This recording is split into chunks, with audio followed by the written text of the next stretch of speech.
Hey, good morning, everybody. I'm gonna probably be all over the board this morning. It's about 5:10 in the morning. I got about 3 hours worth of sleep last night. Just restless, tossing and turning. Uh, and I'm not sure where this is gonna go, but I do know this is last week. I think I only put out one video, so I got to start this week out because I'd made a commitment of a 2-week minimum. So I can't change what didn't happen last week, but I can do something different with this week going forward. And it kind of reminds me in the sense that, being a multimillionaire is not the important part. And what it really comes down to is there's many different facets having to do with that. And when you talk to people, it's amazing how many different avenues there are to be able to make money.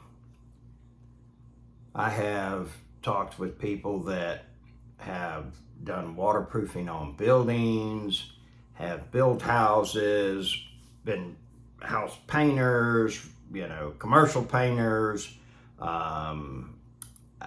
businesses aerating yards for the grass to grow better. The list keeps going on and on and on. So the thing becomes almost overwhelming in the sense of what is it that I'm going to do? And most of us luck into something, some way, somehow. Like with me, I asked my parents to buy me a Harley for my 16th birthday. They said no. I went to work roofing houses, dropped out of high school 2 weeks later, started roofing houses, and bought my first Harley about 90 days later. And it was a 1969 XLCH. It was a Sportster, Magneto, no battery, and kickstart only. And believe it or not, that was a 1 or 2 kick motorcycle, and it always would fire up. But it had it to where the timing could be manually retarded. The mag was not in what they call a fixed position. It was in you could adjust it. And that made starting a lot more easier, so to speak. And man, I was something else on that motorcycle, I'll tell you what. It was pretty amazing. And I rode Sportsters for probably about 15 years. I think I was 30, and I bought my first big twin. Didn't ride my first big twin, but bought my first big twin. First new vehicle I'd ever bought was a Harley Davidson. It was a 2002 Dyna Defender. There's a picture in here, the black and white bike. So the thing is that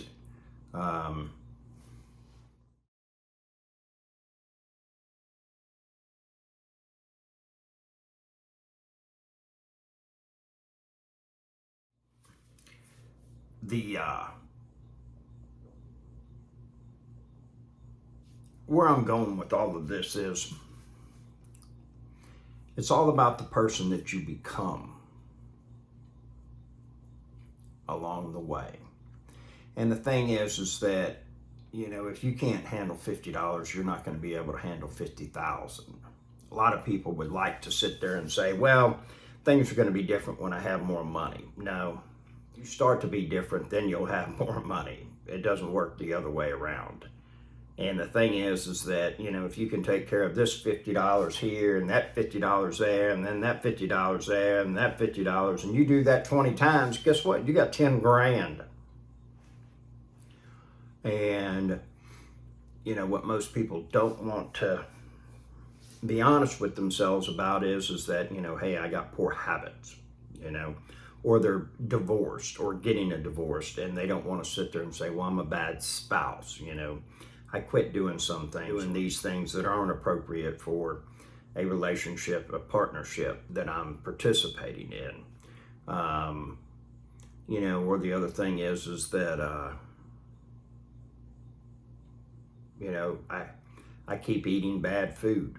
I don't have a workout regimen, I've just started getting back into it myself, And yesterday was 2 weeks solid every day, 1.5 miles walking in the morning.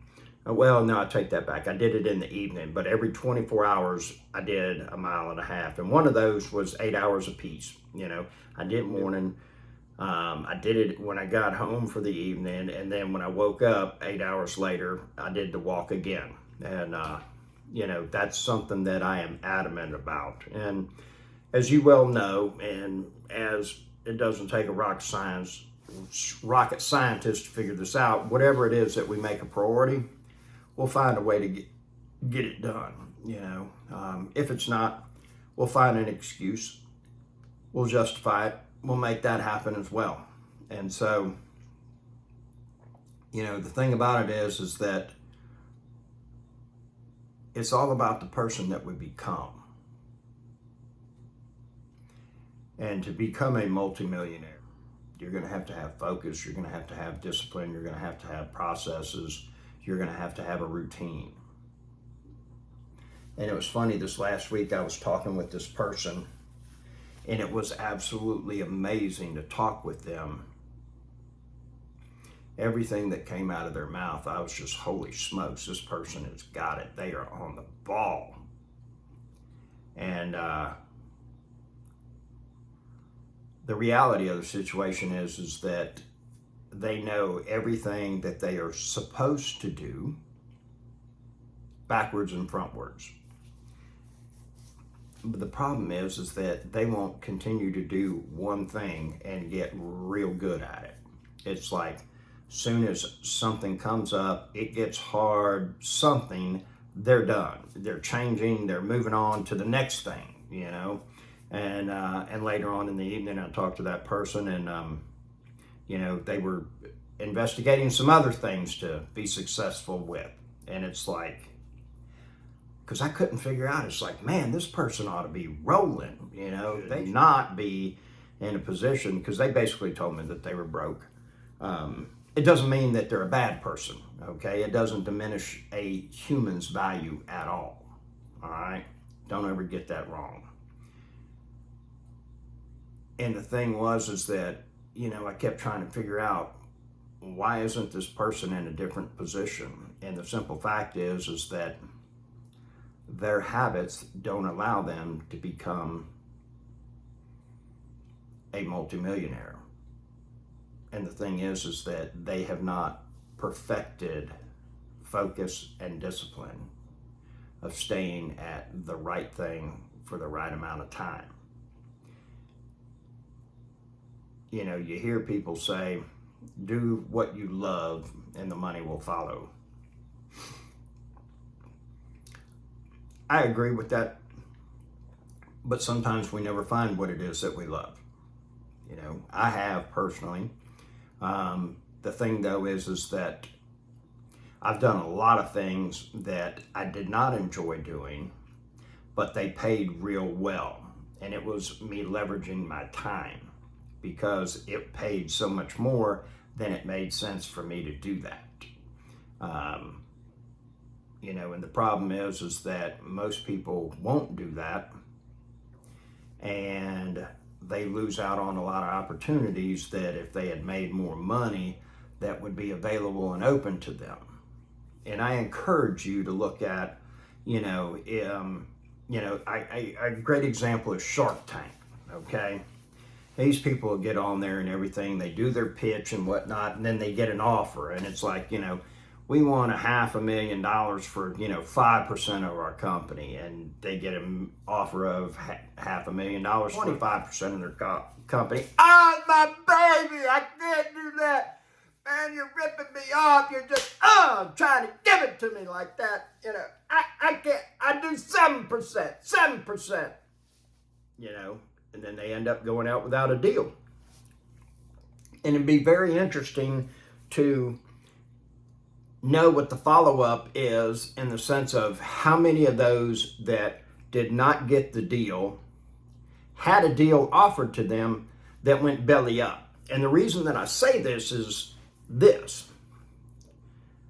These people didn't understand they don't have to hit it big on their first time out. You can go out make some money on it, and then, you end up, okay, well, say, you make 10 or 15 million off the deal and everything like that. Well, guess what? Then you can use all of your money and ain't got to be on Shark Tank to do the next deal, the next idea, okay?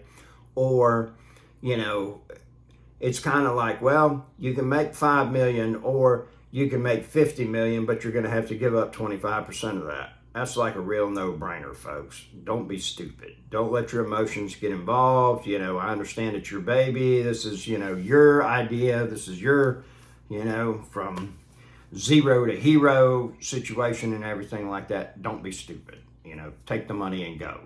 Get the capital, get the funding and everything, and bring it into fruition, so to speak. So, my thing is that, remember, it's not so much the goal that's important, it's the person that you become to get that goal. Because I've never met, a multimillionaire that was not focused, was not disciplined. We have a famous boxer here in my hometown, Roy Jones Jr., and I worked with his uncle. And there was many times that Roy came up in conversation, and it was like other kids were out, 12, 13 years old partying. Roy was training. Roy was training at a very young age. There's no way for anybody to look at him and his habits and say, I wonder how he was championed. I wonder how it was that he did so good. He put in the work. And that right there, folks, is everything that nobody wants to do. Virtually nobody. Is they don't want to put in the fucking work. And we are a country that has become not do your best, but just get by. It's okay, little Johnny. You don't have to do much. Just get by, And it absolutely floors me. It chaps my ass. It burns me up to hear and see people just getting by. And, there's so many times where I hear people say, you need to just sit back and congratulate yourself on the job that you've done. Well, does that really make sense if you're capable of doing much more? To me, it sounds like a good way to justify being lazy. But that's just me. Here's the thing, though. I'm real good with the results that I've gotten from the decisions that I've made and the way that I live my life. And that's what really counts. I hope you have a fantastic day. If you want 15 minutes of my time, just send me an email, and I include your phone number. The email's in the description, and I will give you a call. Have a phenomenal day.